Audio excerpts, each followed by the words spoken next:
T.S. Eliot once wrote that humankind cannot bear very much reality. And Good Friday brings us right smack up against some of the grimmest realities of life. The Passion Gospel that we are hearing tonight over several parts can be hard to listen to because we're reminded again of the cruelty that humanity is capable of. As we hear of Jesus betrayed by a friend and deserted by most of the rest of them, condemned as he was after an unjust trial, tortured, and then executed by crucifixion, it resonates all too well with what we see in the news all of the time. Endless violence. Gaza, Ukraine, Iran, and the Middle East, and other conflicts that we are less aware of, but which are still happening. World leaders cannot or will not find a path to peace, let alone justice. And it makes the good in Good Friday sound absurd.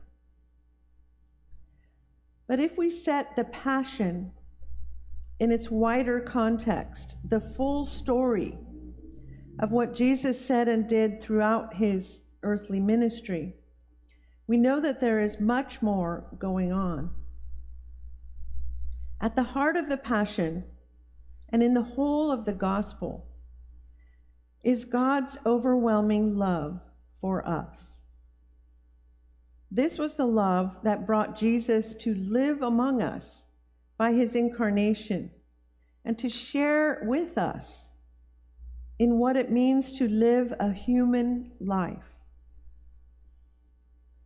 In his ministry, Jesus often chose to be with people in some of the most difficult parts of that reality, with the sick, the poor, the hungry, and those who for various reasons were outcasts. His miracles are demonstrations of his authority, yes, but more importantly, they give us glimpses of God's kingdom, a world where grace in action leads to justice and mercy for all. Jesus experienced many of the worst things that people can suffer in life. And as we remember on Good Friday, he also shared with us in death, not the peaceful slipping away that most of us hope for, but the pain and fear of a slow execution. And since the earliest years of Christianity, followers of the Way have tried to understand what happened when Jesus died, how the horror of the crucifixion somehow led to our redemption. Theologians have come up with a whole range of models, that it's about sacrifice, about ransom, about victory. And each of these ideas helps us to think about the questions, but none of them seems entirely satisfactory in their attempt at an answer. Perhaps it's just that the truth is far deeper than our minds can comprehend, let alone our words explain. What they all point to, though, is the idea that God's love is the driving force at work, poured out for us in and through Jesus in his life, his death, and his resurrection. It's love that couldn't be defeated even by death.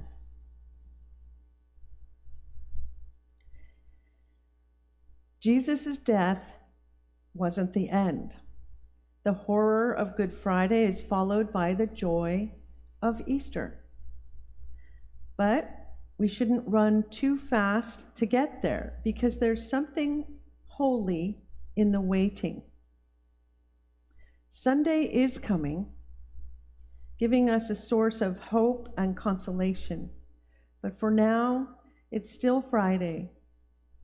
For some of us living with pain and suffering in our own lives, or in the lives of those closest to us, or feeling overwhelmed by what we see happening in the world, it may feel like a very long Friday. But we are given these days before Easter to sit with the reality of human suffering and of death, and to see them in the light of the cross.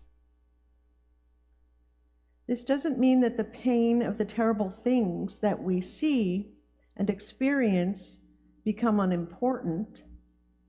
Instead, we can be sure that our suffering really matters to God. It matters so much that Jesus has promised to bear it with us. He didn't remove suffering from the world, but he came to be with us, to be alongside us, to fill the world and its suffering with his presence. We come to this day with different thoughts and feelings. It may be gratitude for all that Jesus has done for us. It may be burdens that we need to lay down at the cross in the assurance that Jesus will bear them with us.